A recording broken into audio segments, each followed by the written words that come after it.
तो स्टूडेंट्स, अब तक हमने पढ़ लिया है कि किसी चीज़ को डिकम्पोज करने के लिए हमें कुछ ना कुछ अमाउंट ऑफ एनर्जी उसे प्रोवाइड करनी पड़ेगी, और वो एनर्जी सनलाइट की फॉर्म में भी हो सकती है, हीट की फॉर्म में भी हो सकती है, और इलेक्ट्रिसिटी की फॉर्म में भी हो सकती है।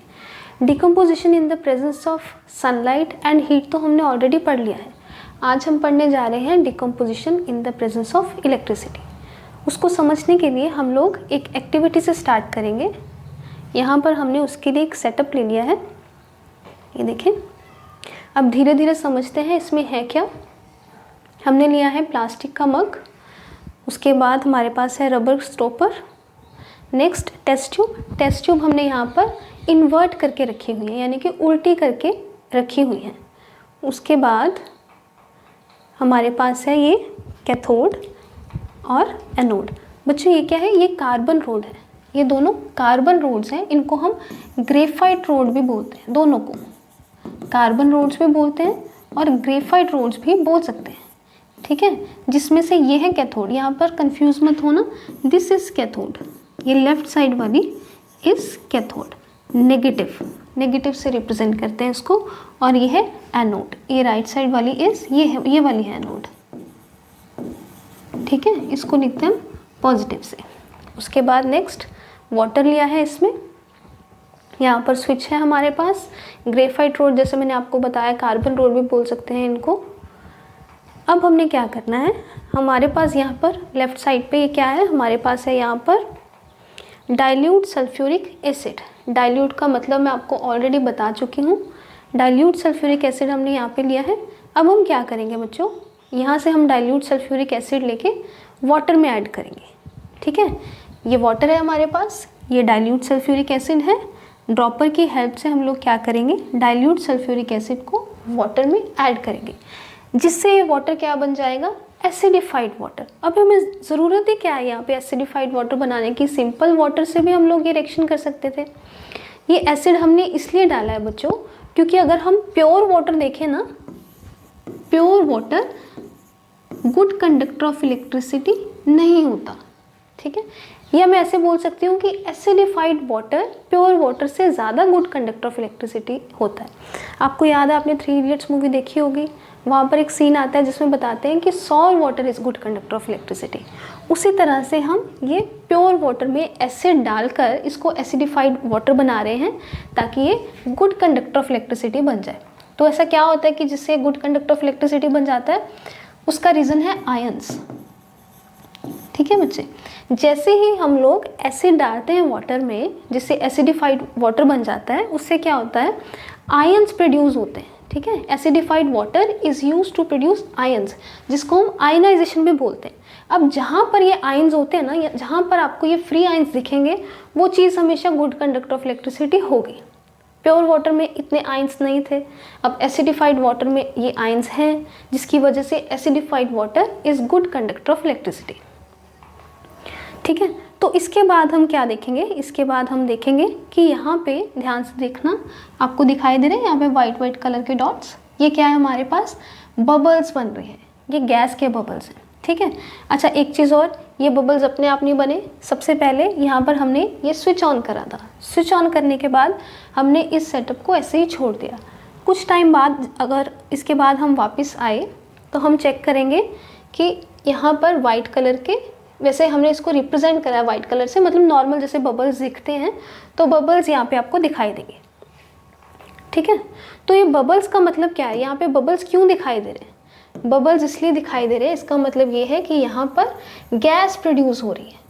जब हमने स्विच ऑन नहीं करा था, जब स्विच ऑफ था, तब हमें कोई बबल्स नहीं यहाँ पर दिखाई देते, लेकिन जैसे ही हमने स्विच ऑन करा, इसको थोड़े टाइम के लिए रख दिया, जब हम वापस आए तो तब हमने आकर देखा कि यहाँ पर बबल्स बन रहे हैं। तो ये बबल्स किस चीज़ के हैं, जरूर यहाँ पे कुछ ना कुछ गैस प्रोड्यूस हुई है।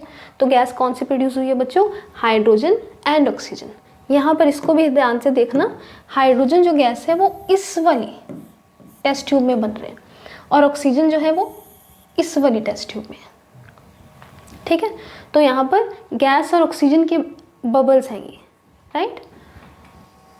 रिएक्शन कौन सी हो रही है, वाटर इलेक्ट्रिसिटी, क्योंकि हमने इलेक्ट्रिसिटी पास करी है इसलिए हमने उसको एरो के ऊपर लिखा है। हमारे पास प्रोडक्ट्स क्या बन रहे हैं, हाइड्रोजन एंड ऑक्सीजन। देखो यहाँ पर प्रोडक्ट्स हैं हाइड्रोजन एंड ऑक्सीजन, वही आपको टेस्ट ट्यूब में दिखाई दे रहे हैं। अब ये रिएक्शन बैलेंस नहीं लग रही है, वीडियो को पॉज करो और अपने आप रिएक्शन को बैलेंस करने की कोशिश करो। वैसे इजी है ये बिल्कुल। तो यहाँ पे मैं बैलेंसिंग करने लगी हूँ। बैलेंसिंग करने के लिए यहाँ पे हमने 2 लगाएंगे इसके वाटर के आगे और हाइड्रोजन के आगे भी 2। ठीक है, बैलेंसिंग सही लग रही है। तो अगर हम ध्यान से देखें बच्चों, यहाँ पे हाइड्रोजन बन रही है 2, हाइड्रोजन के 2 मॉलिक्यूल्स बन रहे हैं और ऑक्सीजन का एक ही मॉलिक्यूल है, कुछ नहीं लगा हुआ आगे, इसका मतलब एक ही मॉलिक्यूल है। यानी कि हाइड्रोजन गैस ऑक्सीजन से डबल है। ठीक है, ऑक्सीजन 1 है तो हाइड्रोजन 2 है। इसका मतलब बच्चों यहाँ पर हाइड्रोजन के बबल्स ज़्यादा होंगे और ऑक्सीजन के कम होंगे, या मैं ये बोल सकती हूँ कि जितने ऑक्सीजन के बबल्स हैं ऑलमोस्ट डबल मेरे को यहाँ पे हाइड्रोजन के बबल्स दिखाई देंगे। राइट, क्योंकि इस रिएक्शन के अकॉर्डिंग मैं समझ सकती हूँ कि क्यों यहाँ पे हाइड्रोजन के बबल्स ज़्यादा दिखाई दे रहे हैं, ऑक्सीजन के कम दिखाई दे रहे हैं। ठीक है, ये रिएक्शन, इसी रिएक्शन की वजह से हमें यहाँ पे हाइड्रोजन के जो बबल्स है वो ज़्यादा दिखेंगे और ऑक्सीजन के बबल्स कम दिखेंगे। या मैं बोल सकती हूँ कि हाइड्रोजन के बबल्स जो होंगे वो ऑक्सीजन के बबल्स के कंपैरिजन में डबल दिखाई देंगे। ठीक है बच्चों, और इस रिएक्शन को हम क्या बोलते हैं, इसको बोलते हैं हम इलेक्ट्रोलिसिस। ठीक है, इसको यूज़ कहाँ पे करते हैं हम लोग, जो आपका एल्यूमिनियम और सोडियम होता है ना, एल्यूमिनियम ऑक्साइड एक चीज़ होती है, एल्यूमिनियम ऑक्साइड में से हमको अगर एल्यूमिनियम मेटल अकेले एक्सट्रैक्ट करना है उसके लिए हम लोग ये रिएक्शन यूज़ करते हैं। ठीक है, और ये हाइड्रोजन और ऑक्सीजन की हम लोग टेस्टिंग भी कर सकते हैं कंफर्म करने के लिए कि क्या ये गैस जो है पक्का हाइड्रोजन है। वैसे तो हमने रिएक्शन में देख ही लिया है, क्या ये जो गैस बन रही है यहाँ पे ऑक्सीजन ही बन रही है। ठीक है, रिएक्शन में हमको ऑब्वियसली पता लग गया, लेकिन हम प्रैक्टिकली भी चेक कर सकते हैं इसको। कैसे, ध्यान से अगर हम ये टेस्ट ट्यूब, पहले तो हम इसको रिएक्शन को ऐसे ही चलने देंगे। ठीक है, तब तक चलने देंगे जब तक मुझे लगे कि जो टेस्ट ट्यूब है ऑलमोस्ट सारी गैस के बबल से भर ना गई हो, तब तक हम ये रिएक्शन चलने देंगे। उसी तरह ये जब तक टेस्ट ट्यूब नहीं भर जाती, पूरा का पूरा सेटअप ऐसे ही रखेंगे। जैसे मेरे को लगा कि टेस्ट ट्यूब काफ़ी भर चुके हैं बबल्स के साथ, हम इसको ध्यान से रिमूव करेंगे। उसके बाद बच्चों हम क्या करेंगे, एक बर्निंग कैंडल लेंगे, इसके बबल्स के पास लेके जाएंगे। ठीक है, अगर तो बबल्स एक पॉप साउंड के साथ एक्सप्लोड होते हैं, पॉप साउंड के साथ मतलब जब छोटी सी एक्सप्लोजन होती है ना, तब पॉप साउंड के बाद मतलब पॉप साउंड आती है हमारे पास। तो अगर तो ये बबल्स इस तरह से मेरे को एक्सप्लोड होते हुए सुनाई दे रहे हैं, इसका मतलब वो जो गैस है वो हाइड्रोजन है। ये जो टेस्ट है वो हमें बताता है कि ये हाइड्रोजन गैस है, क्योंकि हाइड्रोजन गैस के बबल ही पॉप साउंड के साथ एक्सप्लोड करते हैं। लेकिन अगर पॉप साउंड की आवाज़ नहीं आ रही है, लेकिन जो मेरी कैंडल थी वो और ब्राइट हो गई है, मतलब और पहले वो सिंपल बर्न कर रही थी, अब वो ब्राइटर बर्न कर रही है, इसका मतलब क्या है कि वो गैस जो है वो ऑक्सीजन है। क्योंकि कैंडल जो बर्न हो रही है वो ब्राइट तभी होगी अगर मैं उसको ऑक्सीजन गैस के पास लेके जाऊँ। लेकिन अगर वो बबल्स जो हैं वो फट रहे हैं एक पॉप साउंड के साथ, तो इसका मतलब वहाँ पे हाइड्रोजन गैस है। इस तरह से हम लोग प्रैक्टिकली भी टेस्ट कर सकते हैं। रिएक्शन है बच्चों डिस्प्लेसमेंट रिएक्शन, इसको पहले हम सिंपल वे में समझेंगे। इसके लिए हमने स्टार्टिंग में एक रिएक्टेंट लिया AB और उसमें बच्चों ऐड कर दिया हमने C। यहाँ पर AB के साथ हम लोगों ने C ऐड करा है, तो मैं यहाँ पर प्लस डाल देती हूँ। ठीक है, अब ये दोनों रिएक्ट करेंगे आपस में। रिएक्शन के बाद प्रोडक्ट बनेंगे। प्रोडक्ट यहाँ पर क्या बन रहे हैं, A एंड CB, यहाँ पे भी मैं प्लस डाल देती हूँ। तो रिएक्टेंट है मेरे पास AB एंड C और प्रोडक्ट है मेरे पास A एंड CB। तो इस रिएक्शन में बेसिकली हुआ क्या है बच्चों, ये B जो है वो पहले A के साथ था रिएक्टेंट में, अब प्रोडक्ट में ये B A के साथ नहीं है बल्कि ये C के साथ है। ठीक है, तो बेसिकली होता क्या है, इसको ध्यान से समझें। A और C के बीच में हुई है fight between A and C। Fight किस में हुई है, A और C में। इन दोनों में से जो ज़्यादा स्ट्रॉन्ग होगा, या मैं बोल सकती हूँ इन दोनों में से जो ज़्यादा रिएक्टिव होगा, क्या होगा, इन दोनों में से जो मोर रिएक्टिव होगा B उसके साथ जाएगा। ठीक है, अगर C ज़्यादा रिएक्टिव है तो B C के साथ जाएगा, अगर A ज़्यादा रिएक्टिव है तो B A के साथ ही रहेगा। लेकिन अगर मैं अपने प्रोडक्ट को ध्यान से देखूं, B C के साथ है, इसका मतलब ए और सी की फाइट में सी जीता है, तभी तो बी जो है वो सी के साथ है प्रोडक्ट में, यानी कि सी इज़ मोर रिएक्टिव देन ए। ये तो है सिंपल रिएक्शन। इसमें तो मैंने आपको बता दिया कि बच्चों सी ज़्यादा रिएक्टिव है ए से, इसीलिए जो बी है वो सी के साथ चला गया। अब बाकियों के लिए आप कैसे समझोगे, उसके लिए आप क्या देखोगे बच्चे। अच्छा, सबसे पहले डेफिनेशन देख लेते हैं। पहले मैं सिंपल वर्ड्स में आपको डेफिनेशन समझा देती हूँ। वो रिएक्शन जिसमें एक एलिमेंट किसी दूसरे कंपाउंड की वजह से अपनी पोजीशन चेंज कर लेता है, उस रिएक्शन को बोलते हैं डिस्प्लेसमेंट रिएक्शन। ठीक है, प्रॉपर पढ़ लेते हैं एक बार। When a more reactive element removes another element. More reactive कौन सा था, ए और सी में से सी, और सी ने रिमूव करा किसको, बी को।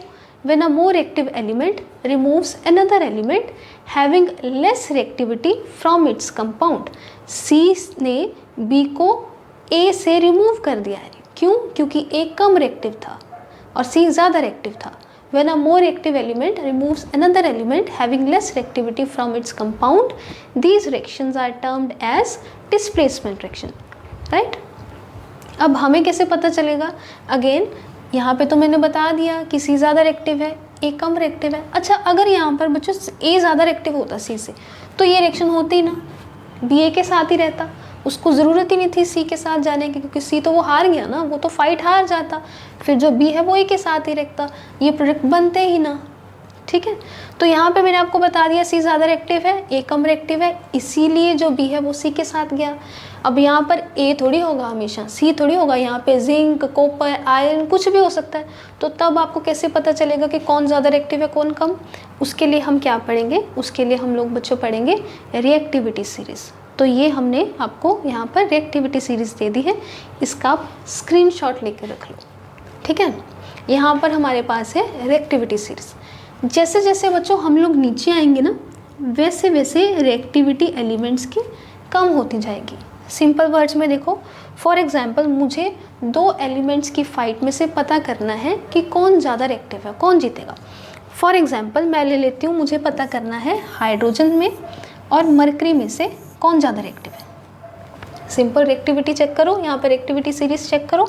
मैंने आपको बताया जैसे जैसे नीचे आएंगे हम लोग, वैसे वैसे रिएक्टिविटी कम होती जाती है। ठीक है, इन दोनों में से जो ज़्यादा नीचे होगा वो कम रिएक्टिव होगा। ज़्यादा नीचे कौन है, मरकरी है, इसका मतलब ये कम रिएक्टिव है। हाइड्रोजन ज़्यादा रिएक्टिव है। फॉर एग्जांपल मुझे कंपेयर करना है जिंक और हाइड्रोजन में से, हाइड्रोजन ज़्यादा नीचे है, इसका मतलब ये कम रिएक्टिव है। अब फॉर एग्जांपल मुझे करना है यहाँ पर जिंक और आयरन में से पता कि कौन ज़्यादा रिएक्टिव है। आयरन ज़्यादा नीचे है दोनों में से, तो आयरन कम रिएक्टिव है, जिंक ज़्यादा रिएक्टिव है, राइट। तो इस तरह से आप लोग पता कर सकते हो कि दो एलिमेंट्स में से ज़्यादा रिएक्टिव एलिमेंट कौन सा है और कम रिएक्टिव एलिमेंट कौन सा है। ठीक है, एग्जाम्पल से हम लोग बच्चों समझते हैं। अगेन यहाँ पर एक एक्टिविटी आ गई हमारे पास, हमने यहाँ पर सेटअप लगा लिया, यहाँ पे हमारा ब्यूरेट स्टैंड आ गया, यहाँ पे टेस्ट ट्यूब आ गई हमारे पास। तो हमने क्या लिया, यहाँ पर एक आयरन नेल और ये हमारे पास है सैंड पेपर। सैंड पेपर किस लिए, आयरन नेल को अच्छे से हमने साफ़ करना है सैंड पेपर के साथ। ये हमारे पास यहाँ पर है बच्चों कॉपर सल्फेट का सॉल्यूशन, यानी कि CuSO4। ठीक है बच्चों, और हमने क्या करना है बच्चों, इस सॉल्यूशन में ऐड कर देनी है, डाल देनी है आयरन। देखो ये ऐसे कर दी ना हमने, ये आयरन नेल है हमारे पास। ठीक है, ये थ्रेड की हेल्प से हमने आयरन नेल को इसके अंदर डिप कर दिया, सस्पेंड कर दिया। उसके बाद 20 मिनट आधा घंटे के बाद हम देखेंगे कॉपर सल्फेट का सॉल्यूशन था जो जिसमें मैंने आयरन नेल डाली थी, उसका कलर चेंज हो चुका ग्रीन कलर में। पहले मेरा यहाँ पर कॉपर सल्फेट का कलर जो था सॉल्यूशन का वो ब्लू था। आयरन नेल डालने के बाद आधा घंटा 20 मिनट के बाद इसका कलर ब्लू से ग्रीन हो गया है। और यहाँ पे आयरन नेल का कलर जब मैं इसको बाहर निकालूंगी ये भी चेंज हो जाएगा। ठीक है, आयरन नेल जो थी जो कि ग्रे कलर की होती है, जब मैं इसको बाहर निकालूंगी सॉल्यूशन में से मुझे इसका कलर दिखाई देगा रेडिश ब्राउन सा। तो दोनों का कलर यहाँ पर चेंज हो गया। तो ऐसा क्यों, क्या रिएक्शन हुई इन दोनों के बीच में, इन दोनों के बीच में डिस्प्लेसमेंट रिएक्शन हुई। कैसे समझते हैं इसको रिएक्शन के साथ। ये रिएक्शन, यहाँ पर मेरे पास था कॉपर सल्फेट सॉल्यूशन इनिशियली और मैंने उसमें बच्चों क्या डाला था, आयरन नेल डाली थी। तो रिएक्शन क्या हुई, जब मैंने आयरन नेल को इसके अंदर डिप करा तो दोनों चीज़ें आपस में रिएक्ट हुई। एक रिएक्शन हुई जो मैंने आपको बताया डिस्प्लेसमेंट रिएक्शन। तो देखिए प्रोडक्ट डिस्प्लेसमेंट रिएक्शन ही है ना, देखिए ध्यान से। SO4 पहले था कॉपर के साथ, SO4 पहले कॉपर के साथ था। मुझे कैसे पता चला डिस्प्लेसमेंट रिएक्शन, देखने से पता लग रही है बच्चों। SO4 कॉपर के साथ था, लेकिन प्रोडक्ट में SO4 जो है वो आयरन के साथ है। आयरन ने SO4 को कॉपर से जीत लिया, ठीक है, क्योंकि आयरन जो है वो ज़्यादा स्ट्रॉन्ग है, ज़्यादा रिएक्टिव है एज़ कम्पेयर टू कॉपर। इसीलिए जो सल्फेट है अब वो आयरन के साथ चला गया और कॉपर रह गया अकेला। पहले आयरन अकेला था, अब कॉपर अकेला, ठीक है। पहले ये दोनों पेयर में थे, कॉपर और सल्फेट, और आयरन अकेला था। ये पेयर में थे, एक मेरे पास यहाँ पर एक पेयर था और यहाँ पर एक सिंगल था, ठीक है, ऐसे समझते हैं इसको। अब क्या हुआ, सिंगल वाला पेयर में बदल गया, उसने सल्फेट को अपने साथ जोड़ लिया और जो ये वाला था कॉपर वो अकेला रह गया, ठीक है बच्चों। तो यहाँ पर कॉपर सल्फेट का कलर होता है ब्लू, ठीक है, इसका कलर होता है ब्लू। और आयरन नेल का कलर क्या होता है हमारा, ग्रे सा कलर होता है ना, ठीक है। अब प्रोडक्ट है मेरे पास FeSO4 और कॉपर। यहाँ पर जो FeSO4 बना है बच्चों, उसका कलर होता है ग्रीनिश सा कलर होता है उसका, ठीक है। इसका कलर कौन सा होता है, मैं यहाँ पे लिख देती हूँ, ग्रीनिश। जो कॉपर सल्फेट था, आयरन नेल डालने के बाद वो कॉपर सल्फेट नहीं रहा, वो बदल गया आयरन सल्फेट में, FeSO4 में। अब FeSO4 का कलर तो ब्लू होता नहीं, उसका कलर होता है ग्रीन, इसीलिए यहाँ पे मेरे को ग्रीन कलर दिखने लग गया। और दूसरा प्रोडक्ट मेरे पास बना कॉपर। कॉपर का कलर क्या होता है, रेडिश ब्राउन। इसीलिए आयरन नेल को जब हमने सॉल्यूशन से बाहर निकाला, जिसका कलर पहले था ग्रे, अब वो आयरन नहीं रहा, उसके ऊपर एक लेयर आ गई है कॉपर की, जिसका कलर होता है रेडिश ब्राउन। इसलिए आयरन नेल मेरे को रेडिश ब्राउन दिखेगी अब, ठीक है बच्चों। तो ये होगी एक एग्जाम्पल डिस्प्लेसमेंट रिएक्शन की। नेक्स्ट एग्जाम्पल देखते हैं हम। अच्छा, यहाँ पे रिएक्टिविटी सीरीज भी दिखा दी है, सिर्फ आपको दिखाने के लिए कि आयरन ज़्यादा रिएक्टिव है कॉपर से। तो मैं इसको देखो यहाँ पर सर्कल कर रही हूँ, ये रहा आयरन और ये रहा कॉपर। कॉपर ज़्यादा नीचे है, इसका मतलब लेस रिएक्टिव है, इसका मतलब आयरन के साथ सल्फेट जाएगा, और वैसा ही हुआ, मैंने आपको बता दिया, ठीक है बच्चों। अब नेक्स्ट रिएक्शन देखते हैं हम लोग। ये है zinc plus copper sulphate CuSO4, दोनों आपस में रिएक्ट हुए, क्या बना हमारे पास, जिंक सल्फेट और कॉपर। अब जिंक का कलर होता है सिल्वर वाइट सा, सिल्वरी वाइट बोलते हैं वैसे हम इसको। कॉपर सल्फेट अगेन इसका कलर होता है बच्चों ब्लू। जिंक सल्फेट का कलर होता है कलरलेस, इसका कोई कलर नहीं होता। कॉपर का कलर जैसे मैंने बताया आपको लास्ट रिएक्शन में भी, रेडिश ब्राउन। तो सबसे पहले आप लोग पहचान कैसे करोगे कि रिएक्शन डिस्प्लेसमेंट है। फॉर एग्जांपल मैंने आपको इस तरह से रिएक्शन दे दिया और पूछ लिया कि कौन सी रिएक्शन है ये, तो आपको कैसे पता लगेगा। देखो यहाँ पर सबसे पहले एक पेयर है, ऐसे देखो, एक पेयर है, एक सिंगल है, ठीक है, एक पेयर है, एक है आपके पास सिंगल, ठीक है। अब यहाँ पे क्या हुआ, पेयर में क्या है, एक कॉपर है हमारे पास, दूसरा है हमारे पास, एक सेकेंड, ठीक है, एक हमारे पास है जिंक जो सिंगल है, पेयर है कॉपर सल्फेट का। पेयर में कौन कौन है, कॉपर है और सल्फेट है। जो प्रोडक्ट बना बच्चों, पहले मैं रिएक्शन यहाँ पे पूरी शो कर देती हूँ। जो प्रोडक्ट बना उसमें क्या है, सल्फेट जो पहले कॉपर के साथ था अब वो जिंक के साथ है, पोजीशन चेंज हुई है किसी की, इसका मतलब डिस्प्लेसमेंट रिएक्शन है। दो चीज़ें आप लोग चेक करोगे बेसिकली। एक तो सबसे पहले आप चेक करोगे कि एक होना चाहिए पेयर जिसमें दो इस तरह से एलिमेंट्स होने चाहिए, ठीक है, और एक होना चाहिए सिंगल। पेयर यानी कि 2 पार्ट्स होंगे इसमें और दूसरा होगा सिंगल। पहले आप ये कंडीशन चेक करो, दूसरे चेक करो कि आपस में कुछ अदला बदली हुई है। अगर हुई है, ये दोनों कंडीशन सेटिस्फाई होती है, ये दोनों कंडीशन अगर सेटिस्फाई होती है तो हम बोलेंगे कौन सी रिएक्शन है ये, डिस्प्लेसमेंट रिएक्शन। अब इसमें अगर हम इसको प्रैक्टिकली करके देखें, इसका कलर होता है सिल्वरी वाइट। कॉपर सल्फेट में मैंने जिंक डाला तो मैं देखूंगी कुछ टाइम के बाद जो मैंने कॉपर सल्फेट डाला था जिसका ब्लू कलर था वो कलरलेस हो गया, क्योंकि वो कॉपर सल्फेट नहीं रहा, वो बदल गया है जिंक सल्फेट में जो कि कलरलेस होता है। और जो जिंक था सिल्वरी वाइट, उसका कलर चेंज हो जाएगा किसमें बच्चों, रेडिश ब्राउन में, राइट। ये तो होगी आपकी एक एग्जाम्पल। अच्छा, यहाँ पे लिखा हुआ है जिंक डिस्प्लेसेस कॉपर, ये भी आप लोग ध्यान में रखना बच्चों। मैं इसको थोड़ा रब कर देती हूँ, आपको अच्छे से दिख जाएगा। जिंक डिस्प्लेसेस कॉपर, ये आपको ध्यान रखना है बच्चों। जिन 2 एलिमेंट्स के बीच में, मेटल्स के बीच में लड़ाई हुई है, ठीक है, उसमें से जो जीता है उसका नाम आगे, बीच में वर्ड आएगा डिस्प्लेसेस, जो हार गया वो पीछे। यहाँ पर देखो जिंक ज़्यादा एक्टिव है। अच्छा, यहाँ पे भी हम लोग देख लेते हैं, देखो दोनों में से नीचे कौन है, कॉपर। इसका मतलब कॉपर जो है वो कम रिएक्टिव है एज़ कम्पेयर टू जिंक, तभी तो जो सल्फेट है वो जिंक के साथ चला गया, ठीक है। अब जीता कौन, ज़्यादा रिएक्टिव कौन है, जिंक, तो जिंक का नाम आगे, सेंटर में लिखेंगे डिस्प्लेसेस, जो हारा है उसका नाम पीछे, that is copper. So zinc displaces copper. Next reaction देखते हैं हम लोग। इसमें हमने लिया यहाँ पर लेड, ये बच्चों ब्लूइश ग्रे कलर होता है इसका, यहाँ पे आप लोग नोट कर लो, ब्लूइश ग्रे, मैं साथ साथ लिखती जाती हूँ, ब्लूइश ग्रे, ठीक है। इसमें हमने डाला copper chloride which is green in colour, और हमारे पास बन गया यहाँ पर lead chloride and copper. Copper का तो कलर आपको पता ही, अब तक तो याद हो गया होगा, रेडिश ब्राउन कलर, और lead chloride is colourless, copper chloride is green, green colourless. इसको लिखने की ज़रूरत नहीं, अब तक तो आपको याद हो गया होगा, रेडिश ब्राउन, ठीक है।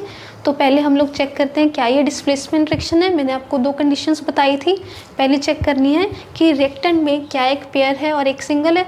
तो ये मेरे को सिंगल लग रहा है, इसके साथ कुछ और नहीं जुड़ा हुआ है। ये कॉपर है, ये यहाँ पर क्या है, क्लोरीन, कॉपर क्लोराइड बन गया, यहाँ पे ये पेयर हो गया। तो पहली कंडीशन तो सेटिस्फाई होगी। अब देखते हैं कुछ अदला बदली हुई है। यहाँ पर चेक करो, क्लोरीन पहले था कॉपर के साथ, अब है लेड के साथ। तो यहाँ पर चेक करते हैं रिएक्टिविटी सीरीज में, ये रहा हमारे पास लेड और ये रहा कॉपर। दोनों में से नीचे कौन है बच्चों, कॉपर। इसका मतलब कॉपर कम रिएक्टिव है, लेड ज़्यादा रिएक्टिव है, यानी कि लेड जो है वो आराम से जो भी कॉपर के साथ जुड़ा हुआ है, लगा हुआ है, उसको अपनी तरफ खींच लेगा, अट्रैक्ट कर लेगा। देखो तभी यहाँ पर बन गया लेड क्लोराइड और कॉपर। जब हम ये रिएक्शन करते हैं तो कॉपर क्लोराइड का सॉल्यूशन ग्रीन कलर का जो होता है, उसमें लेड जब हम ऐड करते हैं बच्चों, तो वो जो सॉल्यूशन है वो कलरलेस हो जाता है due to the formation of lead chloride, और जो लेड है वो चेंज हो जाता है बच्चों रेडिश ब्राउन। अगेन लेड जीता है तो इसलिए लेड डिस्प्लेसेस कॉपर, ठीक है। तो ये रिएक्शन थी डिस्प्लेसमेंट रिएक्शन की एग्जाम्पल।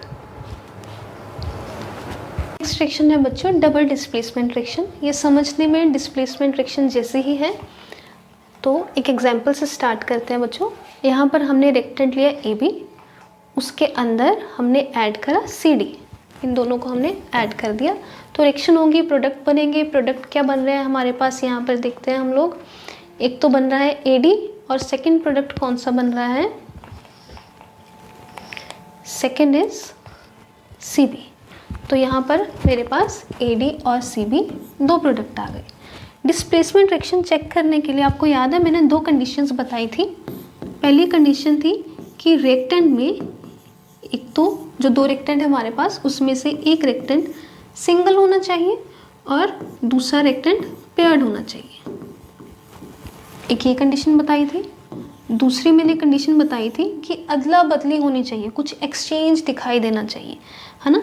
एक्सचेंज किसका, एलिमेंट का, एक्सचेंज ऑफ एलिमेंट दिखना चाहिए, ठीक है।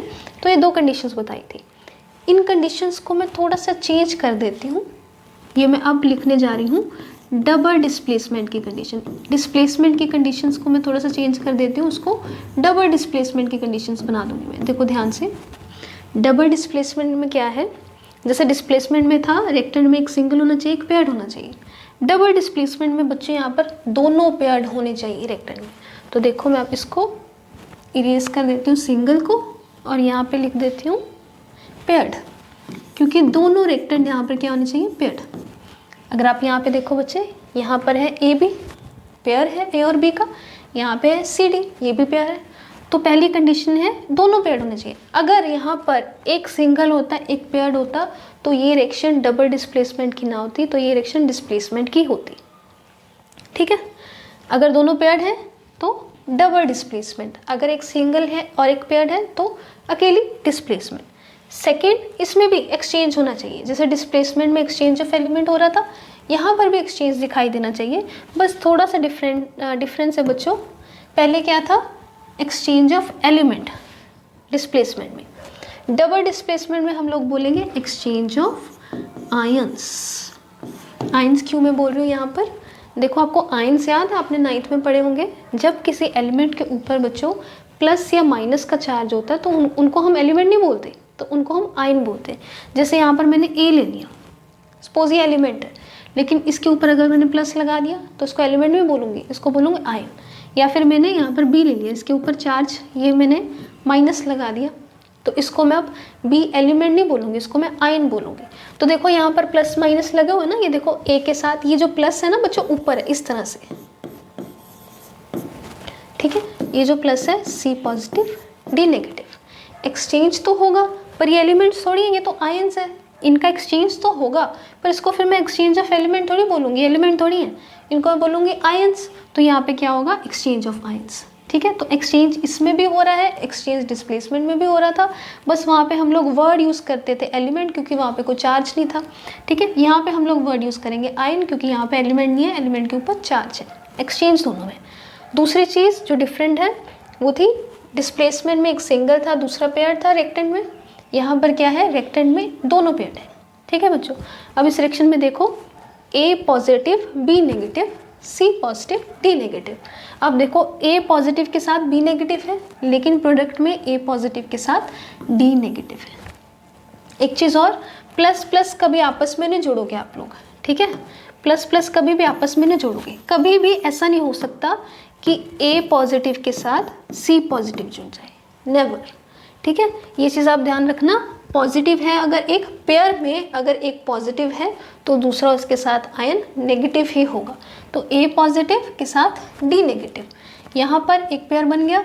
सी पॉजिटिव के साथ क्या आएगा बच्चों, बी नेगेटिव। तो एक्सचेंज हुआ है, आपस में एक्सचेंज हुआ है, किसका हुआ है, एलिमेंट का नहीं हुआ बल्कि आयंस का हुआ है। ठीक है बच्चों, तो ये हो गई हमारी डबल डिस्प्लेसमेंट। डेफिनेशन देख लेते हैं। द रिएक्शंस, यहाँ पर the reactions where a precipitate is formed by exchange of ions between the reactants are examples of double displacement reaction। ये precipitate की बात मैं आपको बताती हूँ ज़रा, पहले आप एक बार ये देखो कि वो रिएक्शन जहाँ पर एक्सचेंज ऑफ आयंस होता है रिएक्टेंट्स के बीच में, उनको हम बोलते हैं डबल डिस्प्लेसमेंट रिएक्शन। अब ये प्रेसिपिटेट कहाँ से बीच में आ गया बच्चों, डबल डिस्प्लेसमेंट रिएक्शन में जो प्रोडक्ट्स बनते हैं ना, उनमें से एक प्रोडक्ट हमेशा प्रेसिपिटेट की फॉर्म में होगा। ठीक है, प्रेसिपिटेट याद है आपको, मैंने कैरेक्टरिस्टिक्स ऑफ रिएक्शन में बताया था अच्छे से। प्रेसिपिटेट क्या होते हैं, प्रेसिपिटेट वो होते हैं जो सॉल्यूशन में डिसॉल्व नहीं होते, जो सॉल्यूशन में मिक्स नहीं होते, हमको सॉल्यूशन में अलग से दिखाई देते हैं, नीचे बैठ जाते हैं, नीचे सेटल हो जाते हैं। ठीक है, प्रेसिपिटेट वो होते हैं। तो डबल डिस्प्लेसमेंट रिएक्शन में जो दो प्रोडक्ट्स बनेंगे, उनमें से एक प्रोडक्ट हमेशा प्रेसिपिटेट की फॉर्म में ही होगा। ठीक है बच्चों, किस तरह से होते हैं प्रेसिपिटेट, इस तरह से होते हैं। ठीक है, ये देखो ये सॉल्यूशन है और ये येलो सा अलग ही दिखाई दे रहा है ना हमको, तो मैंने बोला था ये मिक्स नहीं हुआ। अगर ये मिक्स हो गया होता बच्चों तो मेरे को ये सारा सॉल्यूशन येलो दिखाई देता। ठीक है, क्योंकि ये मिक्स नहीं हुआ, ये अलग से दिखाई दे रहा है, तो ये क्या है, प्रेसिपिटेट। और कुछ देर के बाद बच्चों ये नीचे सेटल हो जाएगा इस तरह से, तो ये होते हैं प्रेसिपिटेट।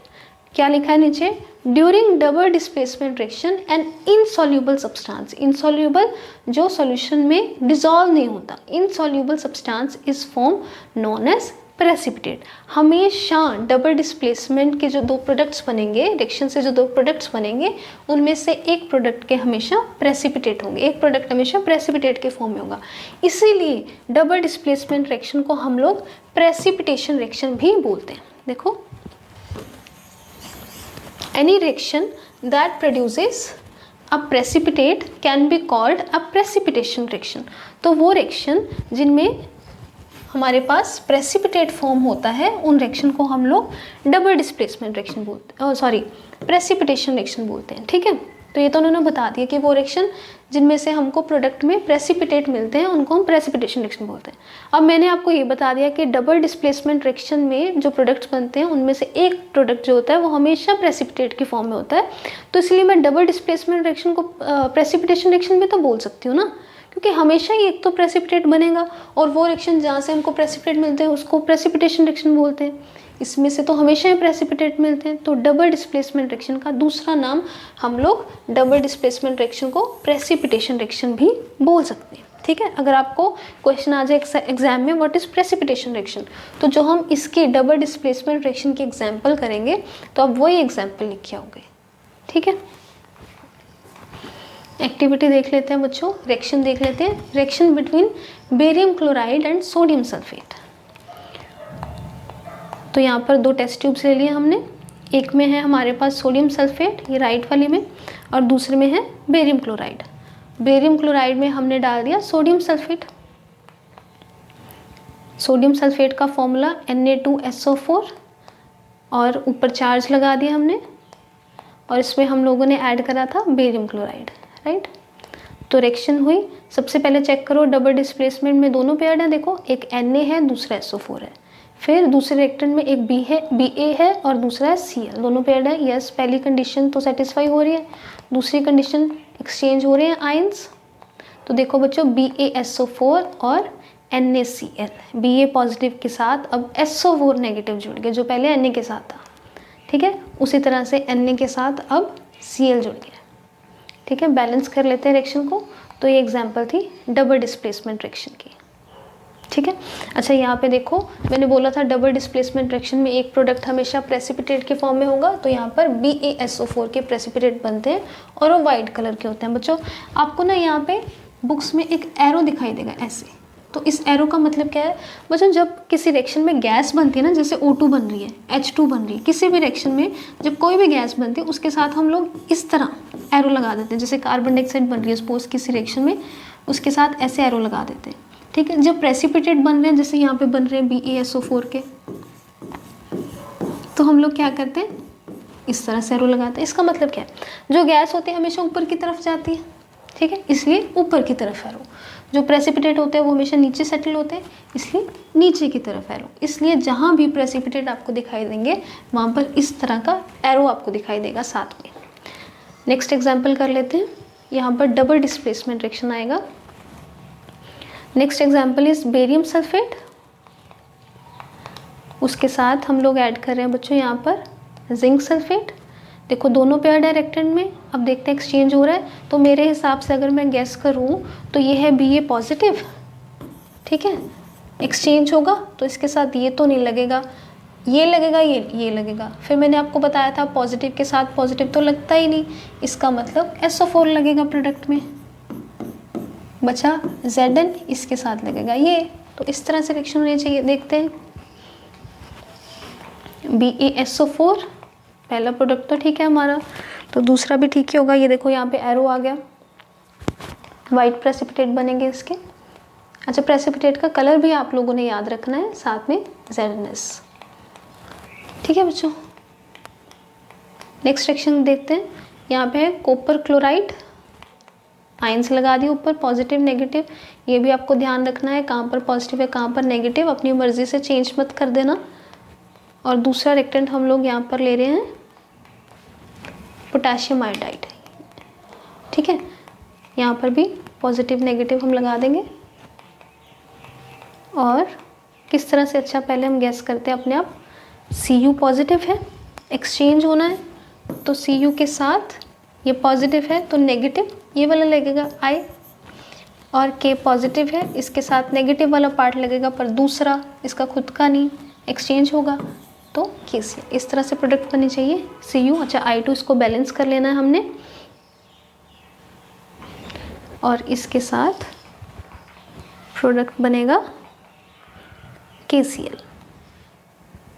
नेक्स्ट रिएक्शन बच्चों हम स्टार्ट करने जा रहे हैं ऑक्सीडेशन रिएक्शन।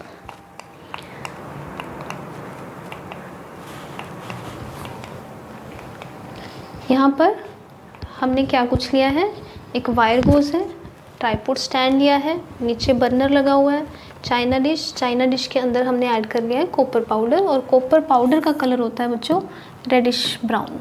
मैं बहुत बार बता चुकी हूँ आपको, रेडिश ब्राउन। तो जैसे हम लोग यहाँ पर बर्नर ऑन करेंगे तो कुछ टाइम के बाद हम देखेंगे ये जो कॉपर पाउडर था ना जिसका कलर रेडिश ब्राउन था, वो चेंज हो जाएगा ब्लैक में। तो कलर चेंज हो रहा है अगर, तो ऑब्वियसली कुछ ना कुछ रिएक्शन हो रही है। क्या रिएक्शन हो रही है, कॉपर के साथ ऐसा क्या रिएक्ट कर रहा है, ठीक है। तो कॉपर के साथ बच्चों रिएक्ट कर रही है यहाँ पर ऑक्सीजन गैस जो हवा में होती है, ठीक है। कॉपर और ऑक्सीजन आपस में मिलकर ऐसा क्या बना रहे हैं जिससे उसका कलर, कॉपर का जो कलर है वो ब्लैक हो रहा है। तो ये दोनों मिलकर कॉपर ऑक्साइड बना रहे हैं। यहाँ पर कॉपर ऑक्साइड का कलर होता है ब्लैक, ठीक है। पहले हमने लिया था कॉपर, क्योंकि कॉपर ऑक्सीजन के साथ रिएक्ट हो गया, रिएक्ट होने के बाद उसने बना लिया कॉपर ऑक्साइड। अब कॉपर ऑक्साइड का कलर रेडिश ब्राउन तो होता नहीं, वो तो होता ब्लैक, इसीलिए अब हमको ये जो पाउडर है वो ब्लैक कलर का दिखाई देगा, ठीक है बच्चों। तो ये एग्जाम्पल कौन सी है, किसकी एग्जाम्पल, ये है ऑक्सीडेशन रिएक्शन की एग्जाम्पल। तो ऑक्सीडेशन रिएक्शन क्या होती है, addition of oxygen to a substance, यानी कि जब किसी सब्सटेंस में ऑक्सीजन ऐड होती हो, अगर आपको दिखाई दे कि किसी सब्सटेंस में ऑक्सीजन ऐड हो रही है तो वो किसकी हमेशा रिएक्शन होगी, ऑक्सीडेशन रिएक्शन होगी। जैसे कि यहाँ पर पहले अकेला कॉपर था, प्रोडक्ट रिएक्टेंट में सिर्फ कॉपर था, लेकिन प्रोडक्ट में है कॉपर ऑक्साइड। रिएक्टेंट में तो ऑक्सीजन यहाँ पर नहीं था इसके साथ, लेकिन प्रोडक्ट में है तो ऑक्सीजन ऐड हो रही है। वो रिएक्शन जहाँ पर किसी सब्सटेंस में ऑक्सीजन ऐड हो रही हो तो उसको हम कौन सी रिएक्शन बोलेंगे, ऑक्सीडेशन रिएक्शन, ठीक है। अच्छा, एडिशन ऑफ ऑक्सीजन से भी हम कर सकते हैं एक चीज़ और, वो रिएक्शन जहाँ पर हाइड्रोजन रिमूव हो रही हो, removal of hydrogen from a substance, उसको भी हम ऑक्सीडेशन रिएक्शन ही बोलेंगे। बच्चों अगर किसी रिएक्शन में किसी सब्सटेंस में ऑक्सीजन ऐड हो रही है तो उसको ऑक्सीडेशन रिएक्शन बोलेंगे, वो हमने इस एग्जांपल से क्लियर कर लिया। लेकिन अगर किसी रिएक्शन में किसी सब्सटेंस में से हाइड्रोजन रिमूव हो रही है तो उसको भी हम लोग ऑक्सीडेशन रिएक्शन बोलेंगे। एग्जाम्पल से क्लियर करते हैं इसको। अच्छा, बैलेंस कर लेना बच्चों ये रिएक्शन। यहाँ पर है हमारे पास इथाइल अल्कोहल, इसमें हम लोगों ने ऐड करा सोडियम, बन गया sodium ethoxide and hydrogen gas, ठीक है। बैलेंस कर लेते हैं रिएक्शन को। अब बच्चों देखो यहाँ पर क्या हो रहा है, ethyl alcohol has lost hydrogen. कैसे, ये हाइड्रोजन को कलर कर देते हैं हम रिएक्टेंट में और प्रोडक्ट में। मैं क्या कर रही हूँ, इथाइल अल्कोहल को यहाँ पर एक बॉक्स में बंद कर लेती हूँ, C2H5OH। C2H5 प्रोडक्ट में मेरे को कहाँ पे दिखाई दे रहा है, यहाँ पे, इसको भी मैं बॉक्स में बंद कर देती हूँ और इन दोनों को मैं आपस में कंपेयर करूँगी, ठीक है। रिएक्टेंट में C2H5O के साथ हाइड्रोजन था, लेकिन प्रोडक्ट में C2H5O तो है बट हाइड्रोजन नहीं है, यानी कि प्रोडक्ट में हाइड्रोजन नहीं है, मतलब हाइड्रोजन रिमूव हो रहा है, हाइड्रोजन रिमूव हो रहा है। और मैंने आपको बताया था कि वो रिएक्शन जहाँ पर हाइड्रोजन रिमूव हो जाए उसको भी हम लोग ऑक्सीडेशन रिएक्शन भी बोलेंगे। यानी कि ये जो रिएक्शन है वो भी ऑक्सीडेशन रिएक्शन की एग्जांपल है, और जो पहले हमने रिएक्शन करी थी वो भी ऑक्सीडेशन रिएक्शन की एग्जांपल थी। फ़र्क इतना है, पहले वाली रिएक्शन में ऑक्सीजन ऐड हो रहा था, यहाँ पर हाइड्रोजन रिमूव हो रहा है। ऑक्सीजन ऐड हो रहा है तो भी ऑक्सीडेशन रिएक्शन है, हाइड्रोजन रिमूव हो रहा है तो भी वो ऑक्सीडेशन रिएक्शन की ही एग्जांपल है, ठीक है। आई होप ये आपको क्लियर हो गया होगा। हेंस ऑक्सीडेशन रिएक्शन कौन सी होती है, is the gain of oxygen और लॉस ऑफ हाइड्रोजन। अगर ऑक्सीजन गेन हो रहा है तो भी वो ऑक्सीडेशन रिएक्शन है, अगर हाइड्रोजन लॉस हो रहा है तो भी वो ऑक्सीडेशन रिएक्शन की एग्जांपल है। Next is reduction reaction. Example से समझते हैं। यहाँ पर हमने लिया कार्बन, हाइड्रोजन ऐड करा, ये बन गया मीथेन।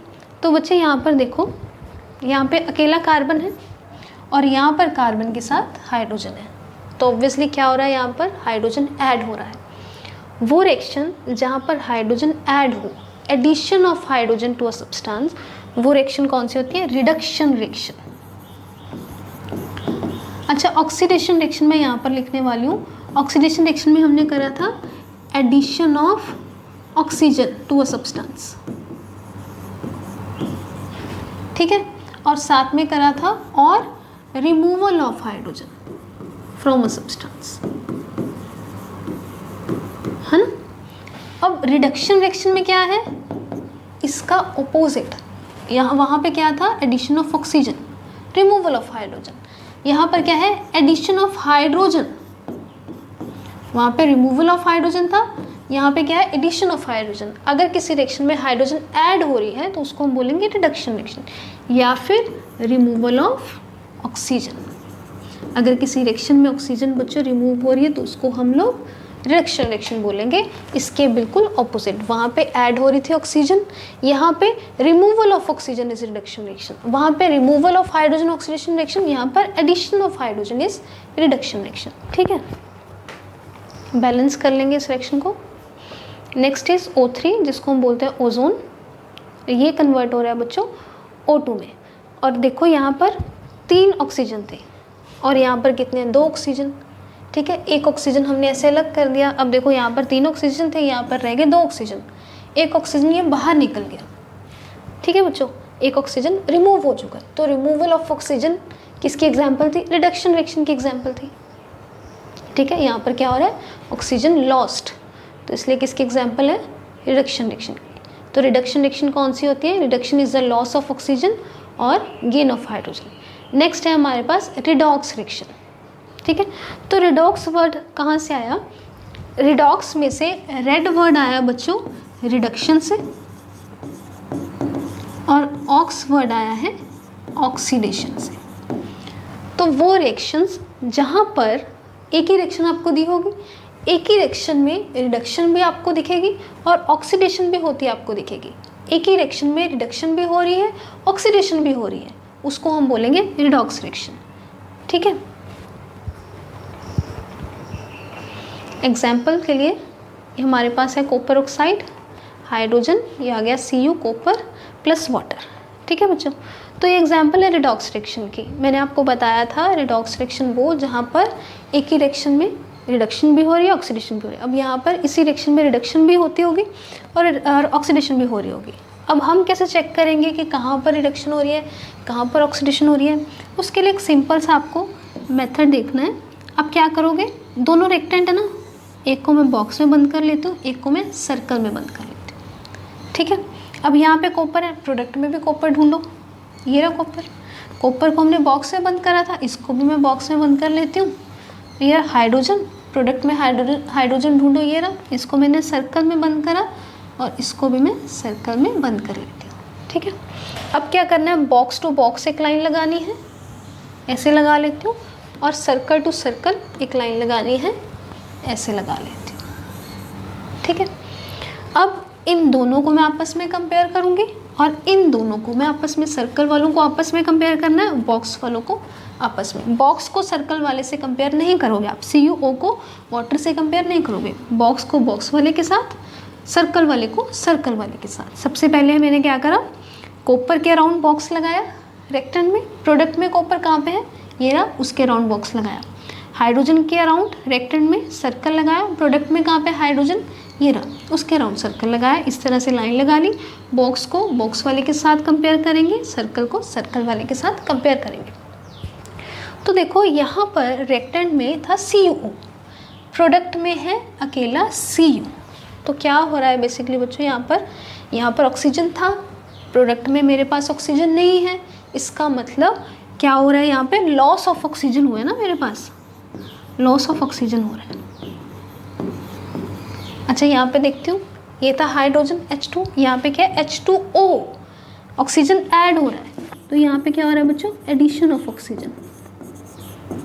हमें पता है लॉस ऑफ ऑक्सीजन किसकी एग्जाम्पल होती है, रिडक्शन रिएक्शन की, तो यहाँ पर क्या हो रही है, रिडक्शन। और गेन ऑफ ऑक्सीजन या एडिशन ऑफ ऑक्सीजन किसकी एग्जाम्पल हो रही है, ऑक्सीडेशन की। तो देखो एक ही रिएक्शन में ऑक्सीडेशन भी हो रही है, रिडक्शन भी हो रही है, तो हो ही नहीं रिडॉक्स रिएक्शन।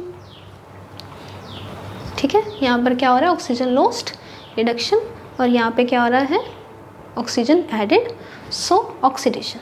ठीक है, oxygen is being removed from CuO,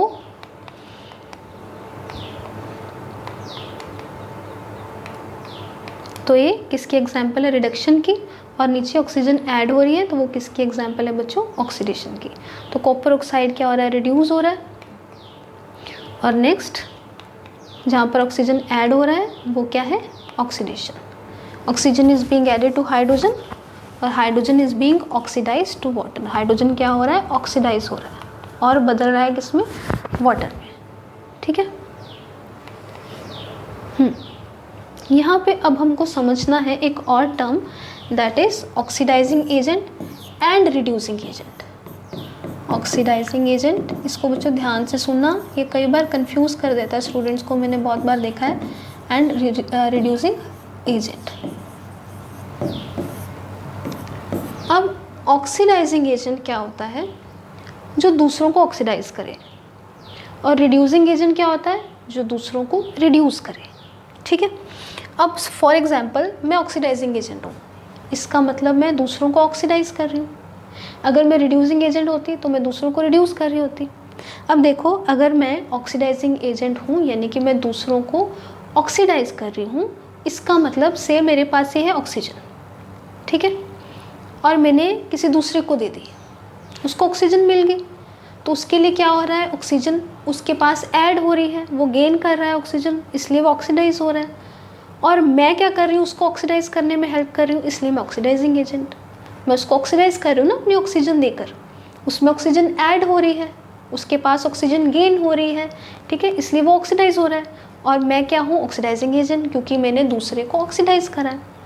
लेकिन जब मैंने दूसरे को ऑक्सीडाइज कर दिया, ये अपनी ऑक्सीजन उसको दे दी, उसके पास तो ऑक्सीजन ऐड हो गई, ठीक है, और मेरे पास से ऑक्सीजन रिमूव हो गई, तो मैंने उसको तो ऑक्सीडाइज कर दिया, मैंने खुद में से ऑक्सीजन निकाल दी, loss of oxygen is reduction, तो उसको ऑक्सीडाइज कर दिया, खुद क्या हो गई, reduce.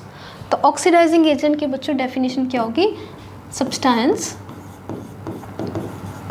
Which oxidises others but reduce itself, खुद को क्या कर लेते हैं वो, रिड्यूस, बट रिड्यूसेस इटसेल्फ, ठीक है, वो क्या होते हैं, सब्सटेंस ऑक्सीडाइजिंग एजेंट। उन सब्सटेंसेस को क्या बोलते हैं हम, ऑक्सीडाइजिंग एजेंट। अच्छा, अगर मैं रिड्यूसिंग एजेंट हूँ तो ये मेरे पास ऑक्सीजन नहीं है, मेरे पास हाइड्रोजन है, तो ये मैं हाइड्रोजन किसी दूसरे को दे रही हूँ, तो उसके पास तो क्या आ रहा है, हो रहा है गेन ऑफ हाइड्रोजन, तो gain of hydrogen is reduction, तो मैं दूसरे को तो क्या कर रही हूँ, रिड्यूस कर रही हूँ।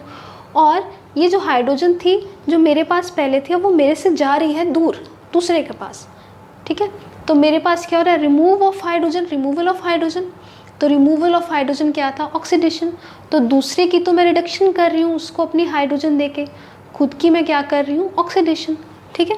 तो रिड्यूसिंग एजेंट क्या होते हैं बच्चों, substance that reduces others but oxidises itself. तो ऑक्सीडाइजिंग एजेंट जब बच्चों आप लिखोगे तो सब्सटेंस विच ऑक्सीडाइजिंग एजेंट लिख रहे हैं ना, तो पहले वर्ड यूज़ करेंगे ऑक्सीडाइज अदर्स, ठीक है, बाद में लिखेंगे रिड्यूस इटसेल्फ। जब हम रिड्यूसिंग एजेंट लिखेंगे डेफिनेशन, ये मैं आपको ट्रिक बता रही हूँ याद रखने की, कुछ बच्चे आगे पीछे कर देते हैं जिससे ज़ीरो फिर उनके नंबर हो जाते हैं।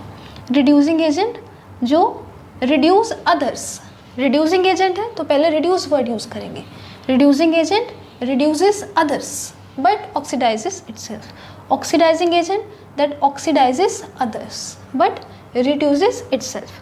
तो यहाँ पर बच्चों क्या है, ये जो CuO है, ठीक है, जिसकी यहाँ पर क्या हो रही थी, रिडक्शन, और यहाँ पे हाइड्रोजन की क्या हो रही थी, ऑक्सीडेशन। अब मैं यहाँ पर देखूँ हाइड्रोजन की ऑक्सीडेशन हो रही है, यानी कि हाइड्रोजन को कहीं से ऑक्सीजन मिल रहा है, इसलिए हाइड्रोजन की ऑक्सीडेशन हो रही है, ठीक है। तो ये ऑक्सीजन इसको कहाँ से मिल रहा है, इसको ऑक्सीजन कौन दे रहा है, इसको ऑक्सीजन मिल रहा है इस कॉपर से, ठीक है, CuO से। अगर ये CuO यहाँ पर ना होता तो हाइड्रोजन को ऑक्सीजन कहाँ से मिलता, तो CuO हाइड्रोजन को ऑक्सीजन दे रहा है, यानी कि मैं बोल सकती हूँ यहाँ पर CuO क्या है, ऑक्सीडाइजिंग एजेंट, क्योंकि मैंने बोला था ऑक्सीडाइजिंग एजेंट वो सब्सटेंस होते हैं जो दूसरों को ऑक्सीडाइज करते हैं। CuO हाइड्रोजन को ऑक्सीडाइज ही तो कर रहा है, ठीक है। अब यहाँ पे CuO क्या है, खुद क्या हो रहा है, रिड्यूस हो रहा है। अब हाइड्रोजन यहाँ पर देखते हैं, CuO के बच्चों यहाँ पर क्या हो रही थी, रिडक्शन। अब रिडक्शन क्यों हो रही है, क्योंकि ऑक्सीजन इससे दूर जा रहा है, ठीक है। ऑक्सीजन क्या है, इससे CuO से दूर जा रहा है। किसकी वजह से जा रहा है, हाइड्रोजन की वजह से जा रहा है, क्योंकि हाइड्रोजन इसको ऑक्सीजन लेके जा रहा है। इसका मतलब हाइड्रोजन ही है, अगर यहाँ पर हाइड्रोजन ना होता तो CuO को ऑक्सीजन जाना ही नहीं था कहीं, ये हाइड्रोजन ही तो है जो इसके ऑक्सीजन को लेकर भाग गया। तो इस हाइड्रोजन की वजह से CuO जो है वो रिड्यूस हो रहा है। तो CuO को कौन रिड्यूस कर रहा है, H2। और वो सब्सटेंस जो दूसरों को रिड्यूस करता है उसको हम क्या बोलते हैं, रिड्यूसिंग एजेंट। तो यहाँ पर H2 क्या है, रिड्यूसिंग एजेंट, CuO क्या है, ऑक्सीडाइजिंग एजेंट। इसको याद रखने के लिए बच्चों मैं एक ट्रिक बता देती हूँ आपको, वैसे आपको समझ भी आना चाहिए, लेकिन एक ट्रिक बता देती हूँ जिससे आपका ये कभी गलत नहीं होगा, ऑक्सीडाइजिंग एजेंट और रिड्यूसिंग एजेंट। इसको आप यहाँ पर देखें,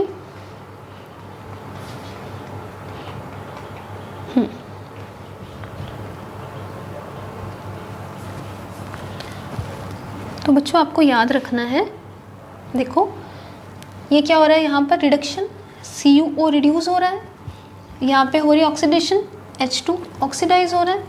बच्चों जिसकी रिडक्शन हो रही होती है ना, CuO की रिडक्शन हो रही है, ये तो मैंने पहले बता दिया था, जिसकी रिडक्शन हो रही होती है वो ऑक्सीडाइजिंग एजेंट होता है, उल्टा होता है। जहाँ पर रिडक्शन हो रही है, जिसकी रिडक्शन हो रही है वो एजेंट कौन सा होगा, ऑक्सीडाइजिंग एजेंट। और जिसकी बच्चों ऑक्सीडेशन हो रही है वो एजेंट कौन सा होगा, रिड्यूसिंग एजेंट। ये शॉर्टकट है जिससे आप अपना आंसर चेक कर सकते हो, जिससे कभी गलत नहीं होगा। वैसे आपको पता भी होना चाहिए कि हमें कैसे पता चलता है ऑक्सीडाइजिंग एजेंट और रिड्यूसिंग एजेंट, ठीक है। इससे आप चेक कर सकते हो कि देखो यहाँ पे इसकी रिडक्शन हो रही है तो एजेंट ये उल्टा होगा, ऑक्सीडाइजिंग एजेंट। हाइड्रोजन की यहाँ पे क्या हो रही थी, ऑक्सीडेशन, तो एजेंट हमेशा क्या होगा, रिड्यूसिंग एजेंट। एक चीज़ और, जब आपको ऑक्सीडाइजिंग एजेंट और रिड्यूसिंग एजेंट पता करना है तो प्रोडक्ट का इसमें कोई काम नहीं है, हमेशा रिएक्टेंट में से आप चूज़ करोगे ये ऑक्सीडाइजिंग एजेंट है, ये रिड्यूसिंग एजेंट है, ठीक है। प्रोडक्ट में से ऑक्सीडाइजिंग एजेंट और रिड्यूसिंग एजेंट आपने नहीं चूज़ करना। नेक्स्ट एग्जाम्पल से समझते हैं इसको अच्छे से। ये देखिए आपका आ गया oxidising agent, substance which gives oxygen for oxidation is called oxidising agent, ये मैं आपको बता चुकी हूँ। और ये क्या है आपका, reducing agent, right. Next example में है बच्चों हमारे पास ये बेरियम सल्फेट BaSO4, ये है कार्बन और ये हमारे पास कार्बन मोनोऑक्साइड बन गया। तो ये देखें, सबसे पहले क्या करते हैं, अगेन बॉक्स और सर्कल बना लेते हैं, बस आप स्टेप्स याद रखना, फिर उससे कभी भी आपकी मिस्टेक नहीं होगी। इस पे क्वेश्चन आते ही हैं हर बार। ये BaSO4 ये रहा, प्रोडक्ट में ये रहा Ba, इसको मैंने बॉक्स में बंद कर लिया, और इसको मैं ये कार्बन ये रहा और ये कार्बन ये रहा, सर्कल में बंद कर लिया। और यहाँ पे एक लाइन ऐसे लगा दी और यहाँ पे एक लाइन ऐसे लगा दी। बॉक्स को बॉक्स के साथ कंपेयर करना है। पहले मेरे पास यहाँ पे BaS तो देखो सेम ही है, ऑक्सीजन था यहाँ पे, ऑक्सीजन नहीं है तो ऑक्सीजन लॉस्ट, ठीक है। और नीचे देखिए यहाँ पे कार्बन था, प्रोडक्ट में ऑक्सीजन भी आ गया कहीं से, तो यहाँ पे क्या हो रहा है, ऑक्सीजन गेन हो रहा है। यहाँ पे ऑक्सीजन लॉस्ट, इसलिए reduction, loss of oxygen is reduction. और यहाँ पे क्या होगा, gain of oxygen, oxygen added, तो ऑक्सीडेशन। अब मेरे को यहाँ पे बच्चों क्या पता करना है, मेरे को यहाँ पर पता करना है oxidising agent and reducing agent. अच्छा मैं पहले यहाँ पर लिख लेती हूँ, BaSO4 की क्या हो रही थी, रिडक्शन, क्योंकि यहाँ से ऑक्सीजन रिमूव हो रहा था, है ना। और इसकी हो रही थी ऑक्सीडेशन, क्योंकि इसमें ऐड हो रहा है ऑक्सीजन। ऑक्सीडाइजिंग एजेंट और रिड्यूसिंग एजेंट हमने रिएक्टेंट में से निकाल दिए, तो इसलिए मैं इस साइड लिख रही हूँ, ये रिडक्शन और ये ऑक्सीडेशन। अच्छा यहाँ पे रिडक्शन है तो एजेंट कौन सा होगा, उल्टा, दैट इज ऑक्सीडाइजिंग एजेंट। यहाँ पे ऑक्सीडेशन है तो एजेंट कौन सा होगा बच्चों, रिड्यूसिंग एजेंट। चेक कर ले एक बार, तो ये ऑक्सीडाइजिंग एजेंट और ये रिड्यूसिंग एजेंट। इन्होंने उस तरफ लिख दिया यहाँ पर, लेकिन आप बोलोगे 4C जहाँ पे ये कार्बन लिखा हुआ है, so carbon is reducing agent and barium sulphate BaSO4 is oxidising agent. Next example देखते हैं। ZnO प्लस कार्बन बन रहा है हमारे पास zinc plus carbon monoxide. ZnO को मैंने बंद कर दिया यहाँ पर बॉक्स में, यहाँ पे बन गया बॉक्स, यहाँ पे बन गया सर्कल, यहाँ पे बन गया सर्कल। कंपेयर करा, यहाँ पे O है, यहाँ पे नहीं है, तो oxygen lost, that is reduction. और दूसरी तरफ ऑक्सीजन ऐड हो रही है तो ऑक्सीडेशन। ठीक है, एजेंट कैसे पता करेंगे? ZnO क्या था? रिडक्शन, तो ये एजेंट कौन सा होगा? Oxidising agent. और कार्बन की हो रही है ऑक्सीडेशन, तो इसलिए एजेंट कौन सा होगा? Reducing agent. ठीक है, तो ZnO is oxidising agent and carbon is reducing agent, right. उसी तरह अब ये रिएक्शन जो है वो पॉज करके आप अपने आप करने की ट्राई करो, फिर बाद में रिएक्शन देखना। ये बैलेंस हो गई। बच्चे बैलेंसिंग मत भूलना कभी भी, पहले बैलेंस कर लेना रिएक्शन को।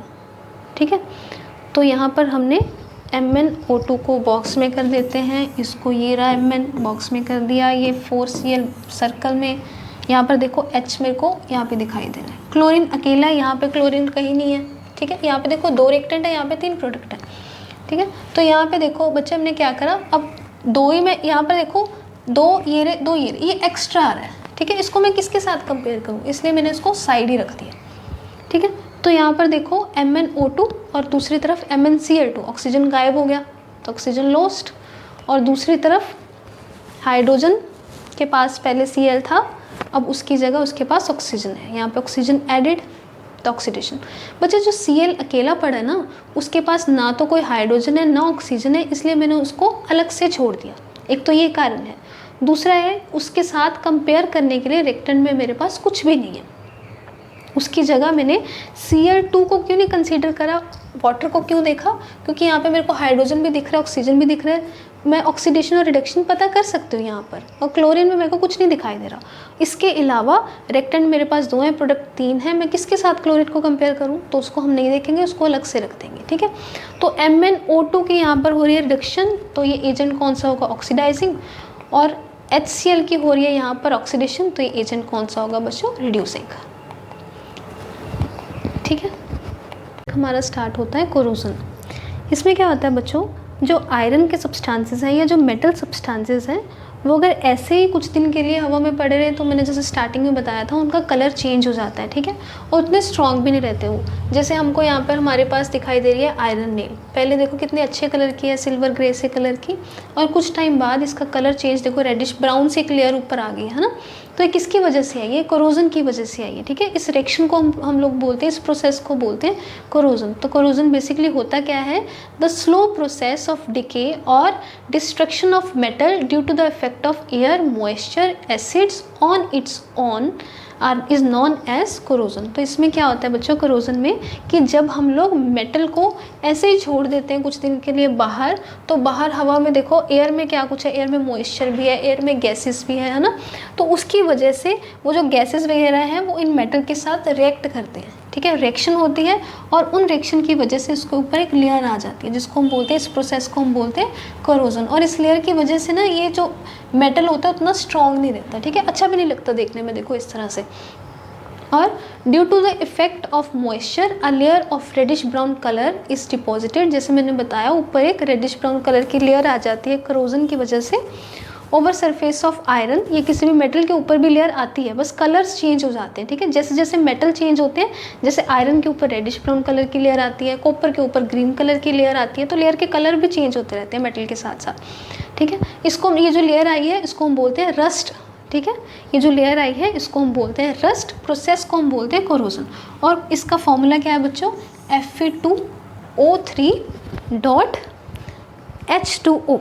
आप लोग यहाँ पर जो है कोरोजन की रिएक्शन भी लिख सकते हो, that is important, which is 4Fe plus 3O2 plus 2x water. x यानी कि आपकी कोई भी वैल्यू हो सकती है, आप कुछ मर्जी ले लो यहाँ पर। ठीक है, 2x वाटर, प्रोडक्ट क्या बनेगा? ये वाला बैलेंस कर लेना, यहाँ पे आएगा 2Fe2O3 डॉट XH2। ये रिएक्शन काफ़ी इंपॉर्टेंट है कोरोजन की, कई बार पूछी जाती है, तो इसको आप नोट कर लेना, ठीक है।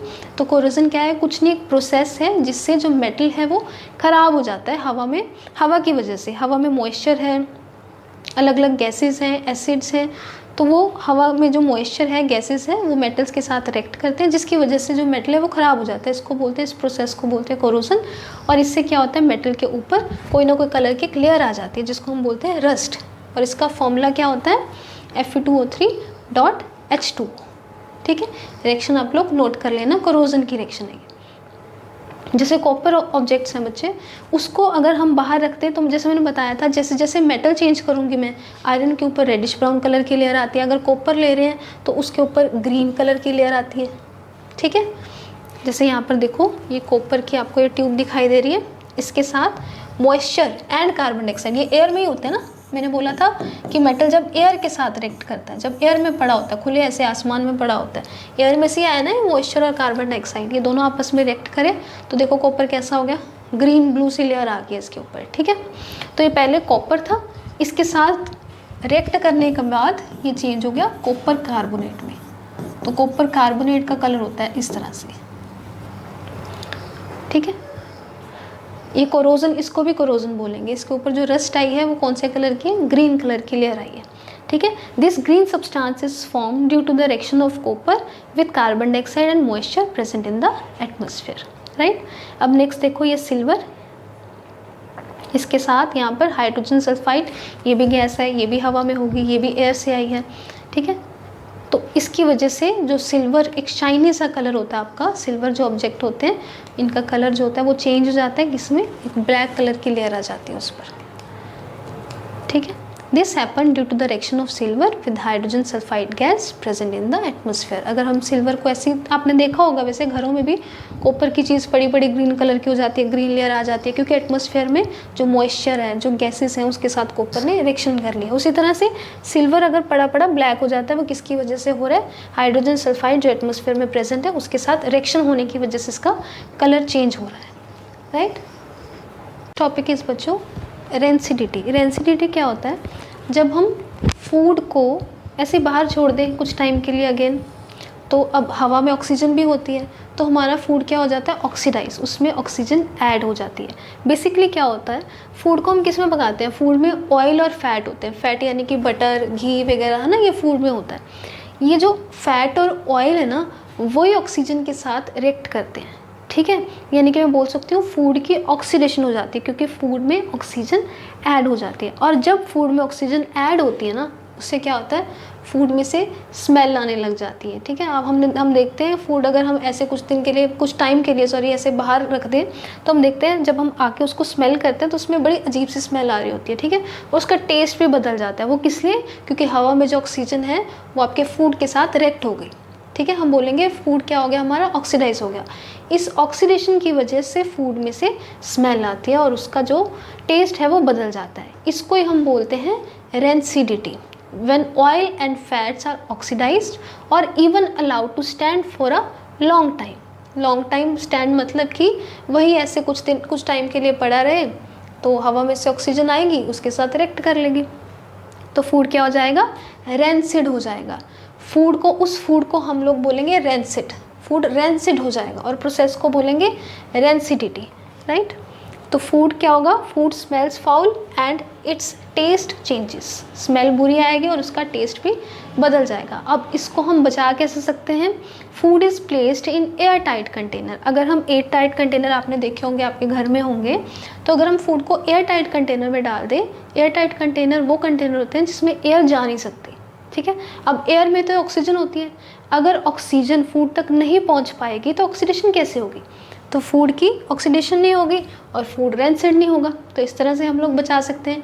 दूसरा मेथड, जैसे चिप्स होते हैं, चिप्स ऐसे पैकेट्स में आते हैं, है ना, तो इन पैकेट्स में क्या होता है, वो लोग क्या करते हैं फैक्ट्रीज में, इन पैकेट्स में से ऑक्सीजन निकाल देते हैं।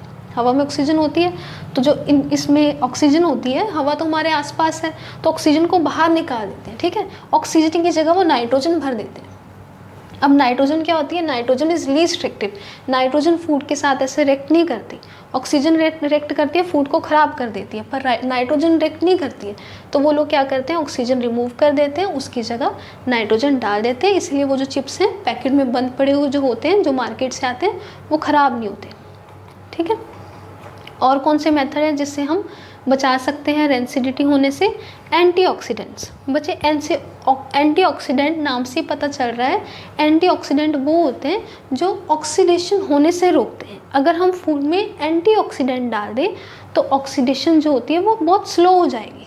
ठीक है, वो ना के बराबर हो जाएगी। जैसे हमने देखा होगा कुछ फूड्स जो होते हैं वो बाहर पड़ रहे हैं तो भी जल्दी जल्दी ख़राब नहीं होते। क्यों? क्योंकि उन फूड में एंटीऑक्सीडेंट डाले होते हैं।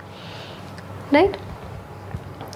इसके अलावा food are also stored in refrigerator as low temperature reduces the rate of friction.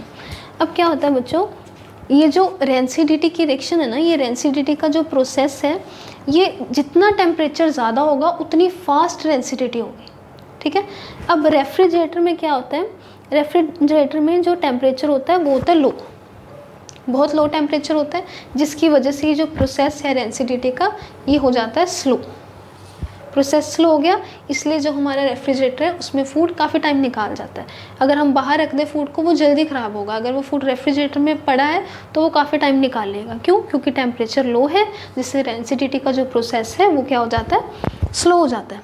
Last है, it is also advised to store food away from sunlight as sunlight can increase the rate of friction. मैंने आपको बताया बच्चों, heat में ये process जो होता है वो फास्ट होता है। ठीक है। अगर टेम्परेचर कम है तो रेंसिडिटी स्लो हो जाएगी, अगर टेम्परेचर जो है वो फास्ट है तो रेंसिडिटी भी क्या होगी, वो फास्ट हो जाएगी। यानी कि अगर देखो यहाँ पे अगर सनलाइट में फूड पड़ा रहे तो टेम्परेचर तो ज़्यादा हो गई, तो सनलाइट में फूड अगर पड़ा रहेगा तो उससे क्या होगा, ये जो प्रोसेस है वो फास्ट हो जाएगा, फूड जल्दी ख़राब हो जाएगा। तो ये थे मेथड्स जिससे हम रेंसिडिटी को प्रिवेंट कर सकते हैं। पहला मैंने बताया, फूड को एयर टाइट कंटेनर में डाल के जिससे एयर ना पहुंच पाए फूड तक। दूसरा, जो चिप्स के पैकेट्स होते हैं उसमें क्या करते हैं, फैक्ट्रीज में क्या होता है, ऑक्सीजन को रिमूव करके उसकी जगह नाइट्रोजन डाल देते हैं। नाइट्रोजन फूड के साथ रिएक्ट बहुत कम करती है, लीस्ट रिएक्टिव है नाइट्रोजन। एंटीऑक्सीडेंट डाल सकते हो फूड में, जिससे क्या होता है बच्चों, एंटीऑक्सीडेंट से ये जो प्रोसेस है वो स्लो हो जाता है, मतलब ऑक्सीडेशन नहीं हो पाती फूड की। एंटीऑक्सीडेंट की एग्जांपल होती है BHA, अब कैपिटल में लिखोगे BHA, ये एग्जांपल है। ये BHA एक एंटीऑक्सीडेंट ही है। BHA को ऐड करने से जो ऑक्सीडेशन है फूड की वो नहीं होगी। फिर नेक्स्ट मैंने बताया कि रेफ्रिजरेटर में क्या होता है, लो टेम्परेचर होता है, जिसकी वजह से जो प्रोसेस है वो स्लो हो जाता है। लास्ट, सनलाइट से दूर रखो, क्योंकि सनलाइट में ये जो प्रोसेस है वो फास्ट होगा। ठीक है। तो ये था आपका चैप्टर। आई होप इस चैप्टर में अब आपको कोई डाउट नहीं होगा। तो यहाँ पे ये चैप्टर ख़त्म होता है।